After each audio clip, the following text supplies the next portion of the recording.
The sunflower seed effect is when we start snacking on sunflower seeds, it's like opening Pandora's box. Once we pick up the first seed, we end up snacking on the second, the third, and so on, until we suddenly realize hours have passed, and the seeds are all gone.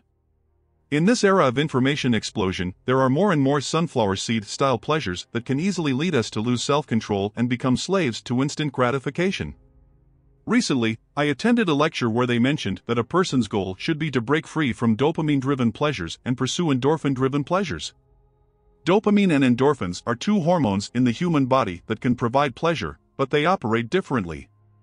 Junk pleasures fall into the category of dopamine-driven pleasures, while advanced pleasures should be the first bitter, then sweet type of endorphin-driven pleasures.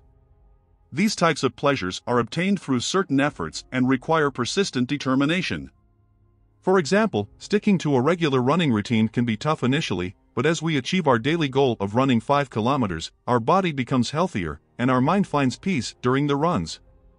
This is a form of long-term, advanced pleasure. If temptations around you are too strong, try distancing yourself from the sunflower seeds. Remove them from your immediate vicinity or create barriers to access. For instance, when you're determined to read a book, set your phone on silent and place it out of reach. Similarly, when engaging in exercise and fitness, avoid places that offer tempting food. Even at home, don't stock up on foods that could sabotage your weight loss efforts. Instead of trying to resist temptation or fight human nature, focus on eliminating temptations from the source. Only then will your self-discipline and persistence truly have meaning. As the saying goes, sow a thought, and you reap an action, sow an action, and you reap a habit, sow a habit, and you reap a character, sow a character, and you reap a destiny.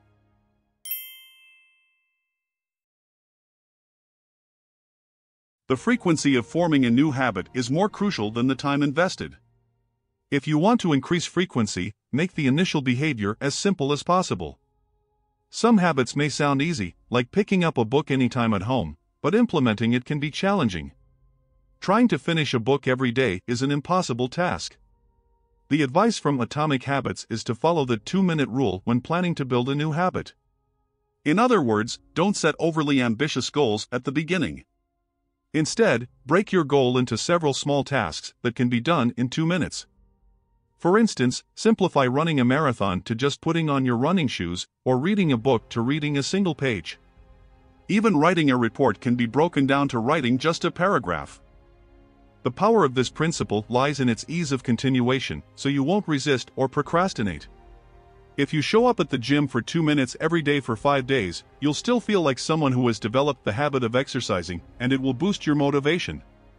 I once read a book where the author divided each task into 15-minute segments. It's not too short to accomplish anything, and it doesn't require too much effort to complete. When you achieve the 15-minute goal, it gives you a sense of control, and you realize you can do it and even more. It builds confidence. Of course, eventually, you won't be able to maintain a habit with just 2 minutes of effort. Once the baseline task becomes effortless and consistent, you can increase the difficulty level and enhance the repetitive behavior, accelerating the habit formation process. Once the habit starts to form, the next goal is to maintain it daily. When you want to make changes, start with small and easy tasks. Progress 1% every day, and after a year, you'll have improved 37 times. Don't forget to like, share, comment, and subscribe.